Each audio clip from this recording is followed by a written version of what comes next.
Halos 200 peking birth certificate. My goodness! Halos 200 peking birth certificate. Ganong kadami. Ang nadiskubre ng National Bureau of Investigation Region 11. Inisyo raw yan ng civil registry. Nako, local civil registry. Mula 2018 to 2019. 2018 to 2019, 2 taon. Sa karamihan nito, mga Chinese nationals, diyan po yan sa munisipalidad ng Santa Cruz, Davao del Sur. Oh, come on, Hala. man.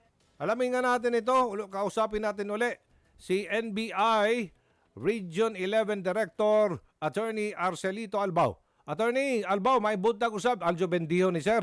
Nanata sa PTV o PTV nata o Radyo Pilipinas. May buntag usab og sa ato mga tigpamina, magandang umaga po sa lahat. Okay, nanata sa PTV and Radyo Pilipinas sa ngalan ni Congressman Erwin Tulfo sa among programa diri sir, no? Punto Asentado Reload. Ang pangutana, Yes, sir, magandang umaga po. ano pong detalye nitong nadiskubre ninyong halos 200 peking birth certificate na mga dayuhan, karamihan sa mga Chinese? Opo. Yes sir, itong 200 na-discover natin mga falsipikadong mga birth certificate, mga authentic ito Sir Aljo, no? Okay.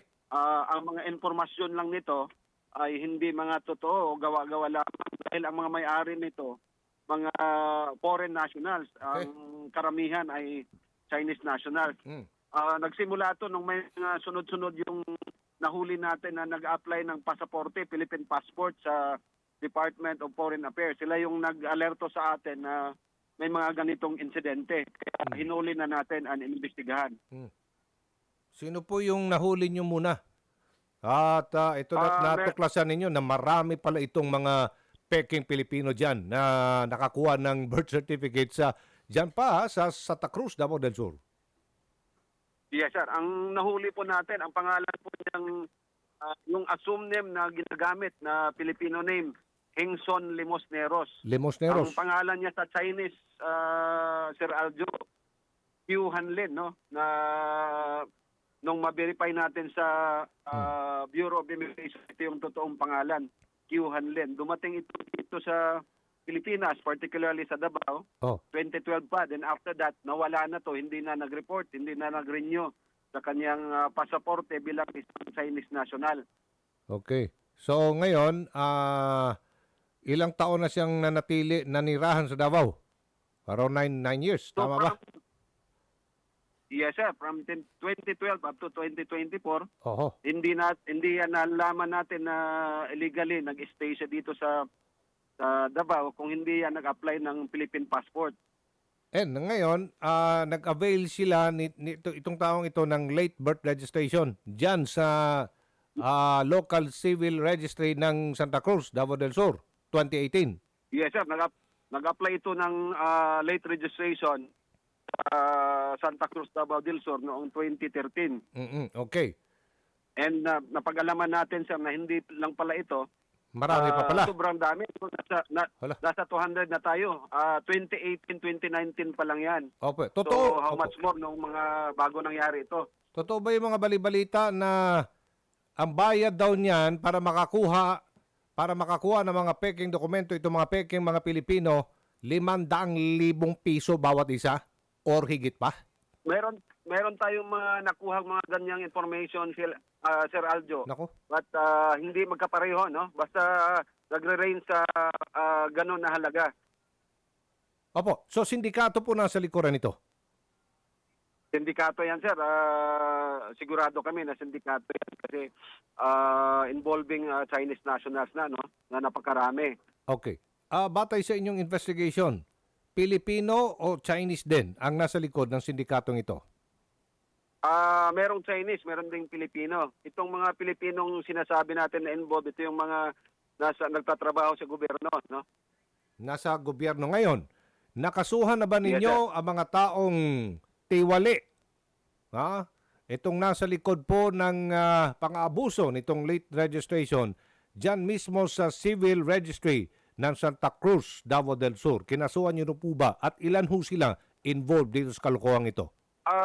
Kakasuhan natin yan, Sir Aljo. Tinatapos lang natin yung sinisigurado lang natin yung mga ebidensya na very airtight, hindi sila makawala nitong kaso na to. Ito yung order ng director natin, NBI director natin na si Judge Jaime Santiago na paigtingin ang ganitong operasyon at saka pagpapile ng mga kaso sa ganitong katiwalian. Opo. So sa inyong record 2018 to 2019 lang, itong Yes, sir. Yun mga pa lang yung nakukuha natin, sir. pero malamang Pero baka sigurado ako, Opo. marami pa to. paano natin hahabulin ito pong mga peking Pilipinong ito, sir? Ito, sir, inumpisa na natin yung pag-check sa iba pang mga ahensya ng gobyerno tulad ng LTO, kung saan ito mga nakatira sa national ID nila. Kasi may itong nahuli natin, meron siyang driver's license. Nako. No? And andon may mga addresses naman. Doon na lang natin pupuntahan siguro. Ang problema namin dito, Sir Aljo, kasi majority dito sa mga Chinese nationals na kumuha ng birth certificate sa Davao del Sur ay nasa Luzon, dyan sa atin sa Manila and Pampanga. Agoy, patay tana. Batay sa inyong investigation, involved ba ang iba dyan sa illegal na operasyon ng Pogo dito sa Luzon?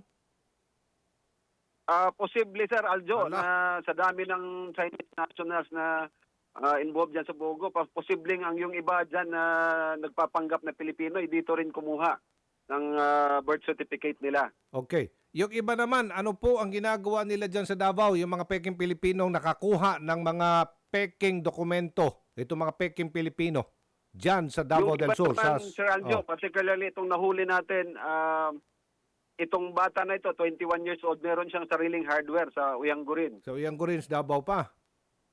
Yes, sir. Okay. Hindi marunong talaga ito magtagalog, magbisaya. Bisaya, hindi talaga, pero Tagalog, konti lang. Kunti lang.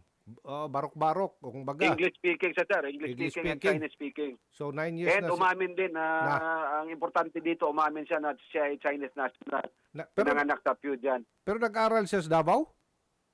Pag-aral sa, nung dumating siya dito, Sir Aljo, nung 20, 12.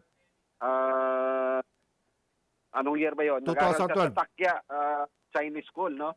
Chinese Ngayon, school. first year siya sa Ateneo de Davao College. College. Tama. Okay. Ang mga Kumukuha magulang ng nito, accountancy. malamang peking Pilipino ang, din. Ang mga magulang nito, sir, simula nung mahuli natin ito siya, ay lumayas na rin doon sa Uyanggurin, Nasaan na? doon sa kanilang tinitirhan at sa kanegosyo.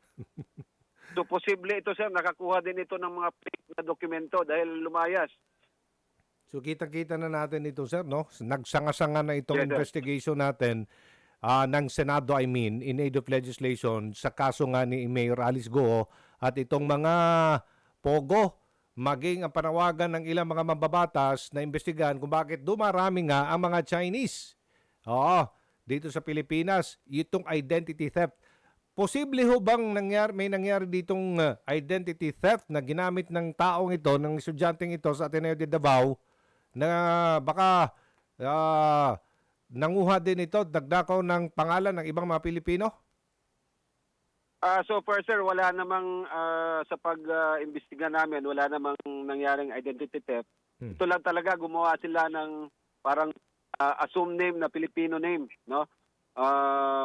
Hindi nila ginamit yung Chinese na pangalan nila dahil mahalata. Okay. Alright, hindi lang ho po at Chinese ang involved dito, may iba pa bang lahi? Meron pa, sir, may ibang mga nationals pa. Anong klase ho? last year, Nationalities? Last year, sir, meron kaming naimbestigahan din na Korean national. Korean. Ano pa? Ito pa lang, sir, Korean national and Chinese national. Okay. So talagang may tuturing nating banta sa national security ang mga pangyayaring ito, lalong-lalo na dyan sa munisipyo ng Santa Cruz, Davao del Sur. That's correct, Sir Adjo. This is considered a threat to our national security dahil mga foreign nationals to. Hindi natin alam kung anong mga trabaho nito sa China nung napunta dito. Ano po ang marching order ngayon ng pamunuan ng NBI po sa inyo?